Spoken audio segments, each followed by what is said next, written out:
Hi everyone. Sorry I'm a bit late. How's everyone doing? Let's start in 1 minute.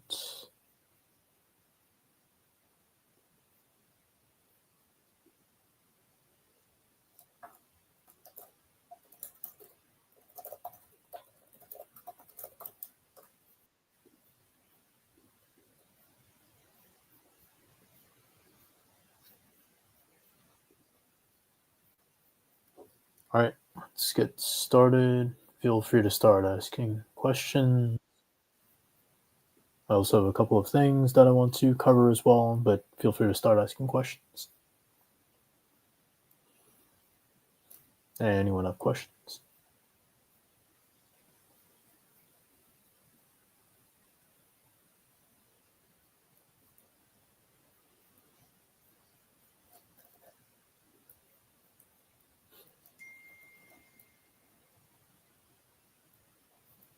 So we can talk a bit about final merits. A lot of people ask me if an activity they're doing counts towards final merits. The way I see final merits is, have you been able to show that you have risen to the top of your field on the basis of sustained claim, and that your achievements indicate that you've risen to the top of your field? So that's why you can still get denied, even if you meet 3 criteria. Meeting 3 criteria does not mean that you have presented a strong argument that you've risen to the top of your field. It really depends on the criteria that you have tried to claim. So claiming, say, authorship, judging, and membership is not necessarily going to lead to a strong case. That's why you need to improve final merits. And final merits is usually tied to an anchor criterion. So say leading a critical role or original contributions, these tend to be anchor criteria. So in strengthening the final merits of your case, you want to be focusing on activities that don't just meet the plain language of the criteria. So it's, for example, one thing to say that you've authored a paper for a very top journal in your field, which is probably going to be stronger evidence that you've risen to the top of your field and would therefore help final merits, versus say you just authored maybe like 5 journal articles in not very well-known journals in your field. So going back to the initial question of whether something actually helps with final merits, think about whether that one thing is going to be perceived by other top professionals in your field as something a top professional would have done or would do. That's something to keep in mind for final merits, and when thinking about activities to work on to improve final merits. So yeah, it's a very common question. Comes up quite often. How to improve final merits. I could also talk a bit about how to start profile building. And it really depends on where you're at with your current profile. A lot of you who have come to me with questions have more than 10 years of experience, are in senior roles. With that kind of profile, you tend to already have some sort of start for leading a critical role and potentially the high salary criterion. If you're in that position and you know that you meet leading a critical role and high salary, or original contributions and high salary, or leading a critical role, original contributions and high salary, if you're in that position, you should be focusing on judging, because it's one of the more straightforward criterion to work towards. So by judging, I mean judging, say, peer reviewing papers. That's a form of judging. Make sure you're just judging the work of other professionals in your field. That's where students aren't necessarily included in this group, as they are typically not considered as other professionals in your field for any field, for most fields. That being said, you should still be looking at student focused events, because that's how you meet other top professionals. But yeah, so peer reviewing is a form of judging. Judging awards in your field can also count as judging. Judging, say, hackathons or say like some sort of like competition for other professionals in your field, that could also count towards judging. Judging like best paper awards for conferences, that also counts as judging. So yeah, that's what I tend to suggest for people who are in a position where they meet high salary and leading a critical role, or high salary and original contributions and leading a critical role, or some combination of those three criteria. Go into focus on judging and then potentially membership or potentially authorship. The next straightforward criterion would be authorship. Membership is typically difficult to meet, but you should still work towards membership as a way to gather some evidence to strengthen the final merits of your case, because getting involved in professional organizations can be a great way to start getting some of those more prestigious opportunities, like joining top committees, joining top advisory boards, and then potentially that could also lead to more opportunities to author top papers with other top professionals, or more judging opportunities. So yeah. So let's say you don't meet any anchor criteria. So let's say you don't have leading a critical role. Let's say you don't have high salary. Let's say you don't have original contributions. You're probably a more junior professional then, or a mid-level professional. What should you be doing to build towards EB-1A? You should probably still be working towards judging and authorship.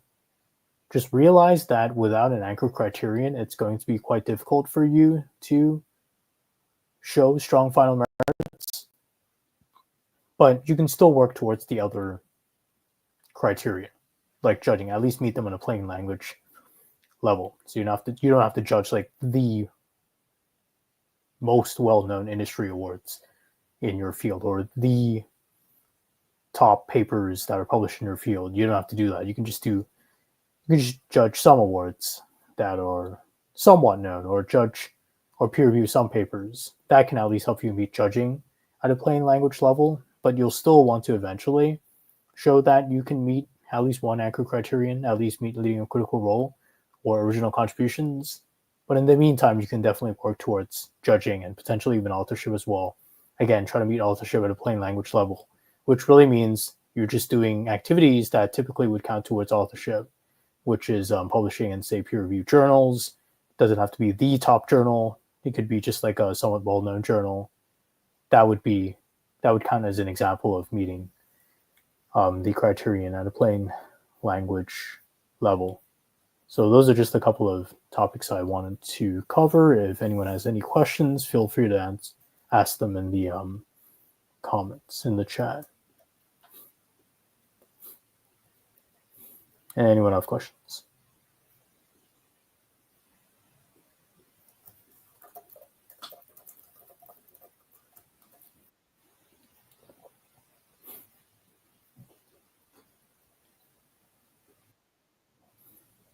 Anyone have questions?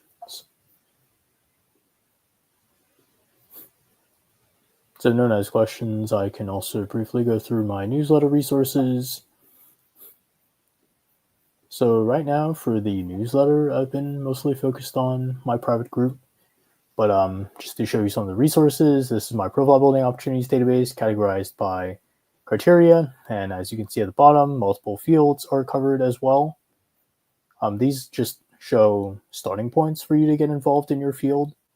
And yeah, think of them as just ways to get started with EB-1A profile building, and they're also relevant for NIW and O1 as well. NIW is more about your proposed endeavor, but these could still be opportunities for you to show thought leadership in your field. Looks like my screen stopped sharing for some reason.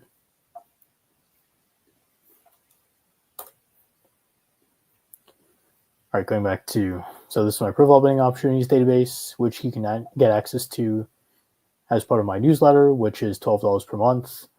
And this is one of the resources you get access to, a profile building opportunities database. I also review AAO decisions from time to time, although right now I'm more focused on developing my private group, which is also part of the newsletter. These are appeals decisions that go into USCIS's reasoning for initially denying an EB-1A petition, an NIW petition, an ON petition, and I draw profile building insights from these appeals decisions that go into USCIS's reasoning and how they think about EB-1A, NIW, O1. And I also have some video resources that are recorded conversations, pre-recorded conversations with EB-1A recipients, where I ask questions that a lot of you have, like how to claim leading a critical role, how to come up with reference letters, how to write a reference letter, how to get your lawyer to help you with a reference letter, questions like that. And as part of the newsletter, you also get access to my private group, as I mentioned. So there are quite a few professionals right now in this private group, and a lot of them are working together. And this is something I highly suggest if you're profile building, to try to find people to work with you in opportunities, especially if those people are also top professionals, because, and this is something I just recently covered in one of my newsletter articles, in my paid newsletter, showing that you're working with other top professionals on activities can also serve as evidence that you are also recognized by other top professionals in your field, or else why would they work with you? And it could also be an example of influencing other top professionals in your field. So in this private group right now, there are a lot of people who are working together on profile building opportunities, people in AI, people in software engineering, people in cloud computing, just to name a few industries that are covered. And a lot of these people are working together every day. There are conversations going on in this group.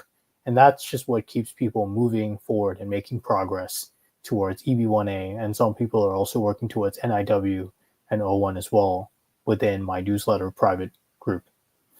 So that's, I think, one of the biggest things for the resources, having a place just where you're constantly meeting people who are regularly they're taking steps in the right direction to build their profile. But let me answer some of these questions. Pragathi asks, publications, original authors, and sustained claim presentations, and I judged 15 peer-reviewed papers. Do you think I satisfy 3 criteria?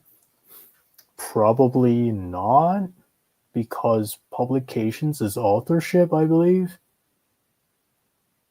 Yeah, you're saying you publish those. Okay, so probably authorship. It sounds like you have authorship and judging, but I don't know what sustained claim is. Final merits.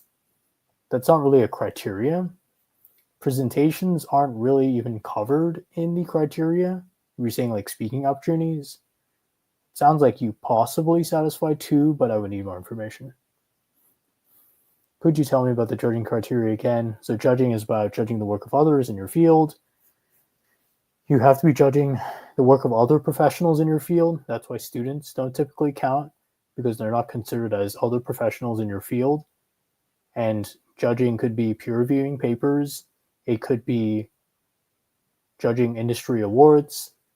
So serving as a judge for industry awards. It could be like judging hackathons that involve industry professionals as well as participants. It could be judging competitions within your industry. If you're like, there could be something that's like similar to a hackathon in your industry, but maybe some sort of like industry pitch competition, that sort of thing. You just have to be showing that you're judging the work of others in your field and other professionals specifically in your field. Kathy asks, is there any disadvantage if we choose premium processing for EB-1A over regular processing? That is something you're probably going to want to ask a lawyer for more information about, since it seems like that answer is constantly changing given how premium processing is functioning right now. Kathy also asks, should the references be from international referees? They could be, but there's no should in this case. You're trying to show that you've risen to the top of your field. So if you're claiming that you hold some sort of leading a critical role and have a history of leading a critical roles, then you're probably going to want at least a couple of references from professionals in the countries where you held these roles. So it doesn't even have to be the US, it can be outside the US. In that sense, international references would matter, but there's no should in this case. It just depends on your profile. Anyone else have questions?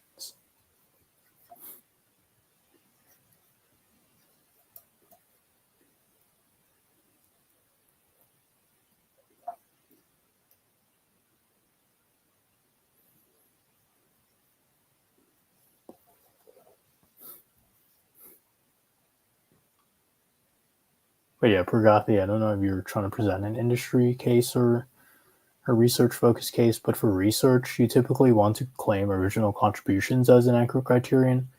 From what you presented, it seems like you may only satisfy 2 criteria, but again, it's quite limited, the information you have presented.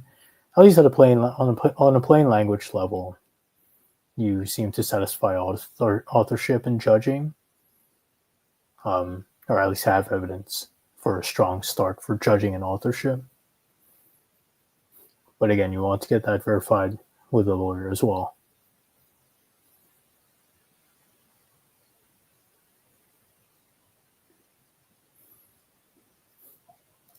Anyone have questions?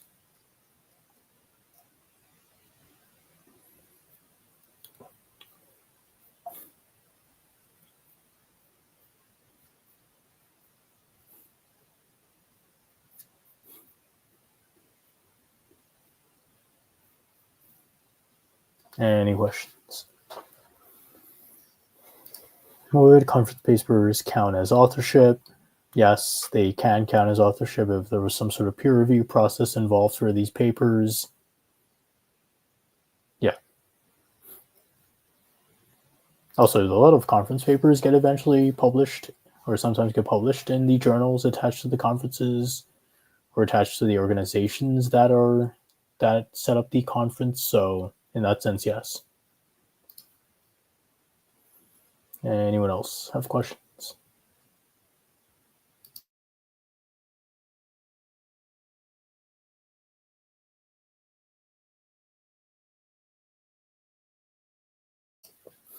So with EB-1A, you're always trying to make an argument for how you have risen to the top of your field. That is the focus of your case.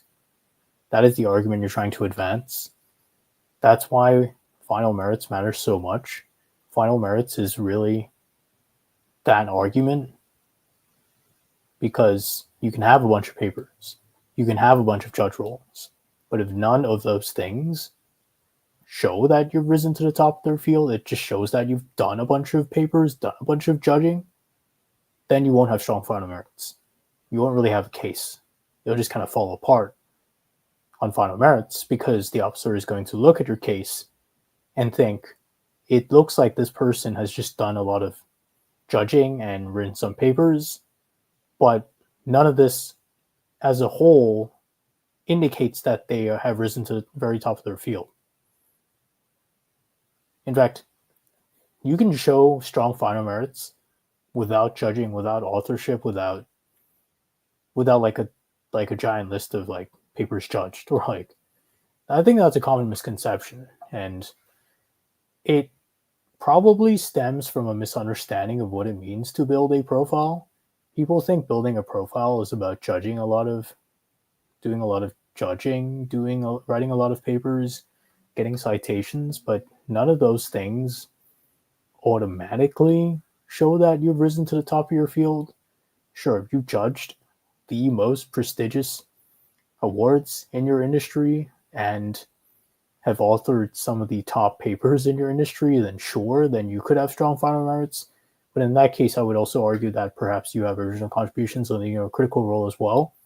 But what a lot of people think, they see that and they think, oh, like, I just need to recreate that profile somehow by judging a lot of papers, by peer reviewing a lot of papers, by writing a lot of papers. But that's not really profile building, because you're not really making an argument for how you've risen to the top of your field. All you're doing is just creating like a laundry list of activities that as a whole still don't reinforce the argument that you've risen to the top of your field. Critical salary and critical role criteria. Can you please explain for industry professionals? So there's no critical salary criteria, it's high salary criterion. leading a critical role is the best way to explain leading a critical role is, have you done something in your company that would be considered some sort of like significant outcome in your field, not just amongst the professionals you know, but amongst all professionals in your field. So say you help generate hundreds of millions in revenue through a project you worked on. That is strong evidence for leading a critical role. Or you help your company save hundreds of millions, or you help your company retain its like thousands of clients because of your work specifically. That would count as critical role. So think about the significant outcomes that you're creating for your company, or the instrumental work you're doing for your company to stop, say, some sort of like significant harm from coming to your company. That's how you would be understanding leading a critical role. For high salary just comes down to, do you have a base salary that's in the 90th percentile or above? That's the typical interpretation of high salary. So yeah, that's an explanation of leading a critical role and the high salary criterion. There's no critical salary criterion.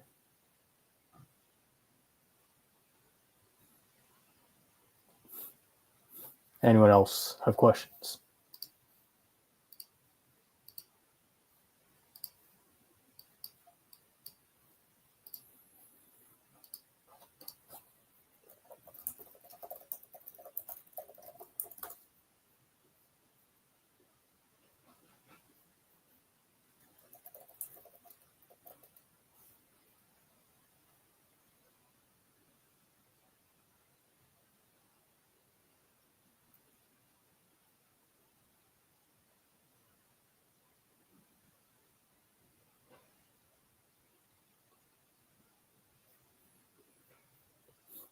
Also, for leading a critical role, you might want to read the USCIS policy manual to get a better understanding of how they define leading a critical role. But the way I like to look at that criterion is in terms of significant outcomes you've created, or some sort of significant role you play in your company that is instrumental to, say, the survival of that company, to the operations of that company. That's how I like to think about leading a critical role.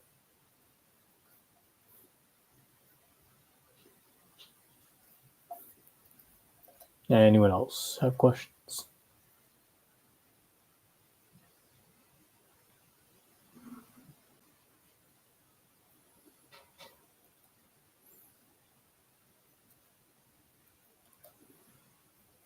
Great. If no one else has questions, thanks everyone for joining today's live stream.